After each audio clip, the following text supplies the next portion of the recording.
আসসালামু আলাইকুম বন্ধুরা, এভাবে রান্না করলে রান্নার স্বাদ হবে দুর্দান্ত আর সাথে থাকবে অনেক টিপস। বন্ধুরা চলেন শুরু করা যাক। লাউ দিয়ে চিংড়ি মাছ রান্না করার জন্য এখানে তো অবশ্যই লাগবে চিংড়ি মাছ। আমি এখানে একটু বড় সাইজের চিংড়ি মাছ নিয়ে নিয়েছি বন্ধুরা। বড় সাইজের চিংড়ি মাছ নিলে খেতে খুবই মজা হয়, দুর্দান্ত হয় বন্ধুরা। আমি এখানে সাথে অবশ্যই তো লাগবে লাউ। এখানে আমি মিষ্টি লাউ নিয়েছি, কিউব কিউব করে এরকমভাবে কেটে নেবেন, ধুয়ে পরিষ্কার করে আমি এখানে নিয়েছি বন্ধুরা। এরকমভাবে কাটবেন অবশ্যই। তারপর আমি এখানে তেল দিয়ে দেব কড়াইয়ে। তারপর আমি এখানে পেঁয়াজ বাটা দিয়ে দেবো 4 চামচ, এবং এখানে আমি হাফ চামচ জিরা দেব।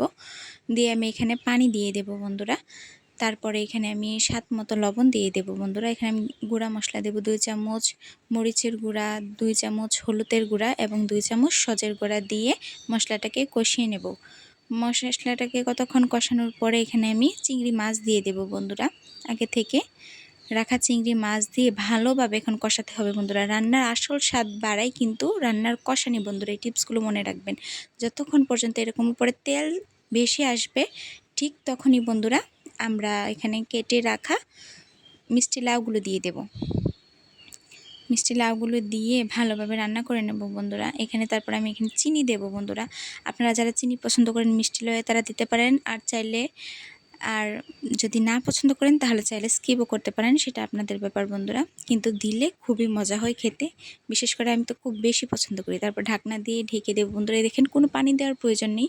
এখান থেকে দেখেন বন্ধুরা কত পানি উঠেছে, এমনি পানি উঠবে।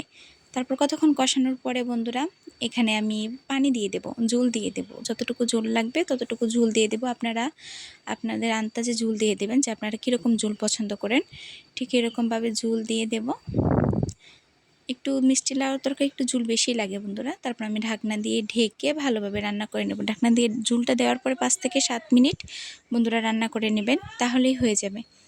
এই যে দেখেন বন্ধুরা, ঠিক যখন এরকম হবে তখন আমি উঠিয়ে নেব। খুব বেশি নরম করবেন না, আবার খুব বেশি শক্ত রাখবেন না, তাহলে খেতে খুবই মজা হবে বন্ধুরা। এরকম আরও ভিডিও পেতে অবশ্যই লাইক করবেন, কমেন্ট করবেন এবং আমার চ্যানেলটাকে সাবস্ক্রাইব করে দেবেন বন্ধুরা। আর যারা আমার ফেসবুক পেজ থেকে দেখছেন তারা অবশ্যই ফলো করে দেবেন বন্ধুরা। আল্লাহ হাফেজ।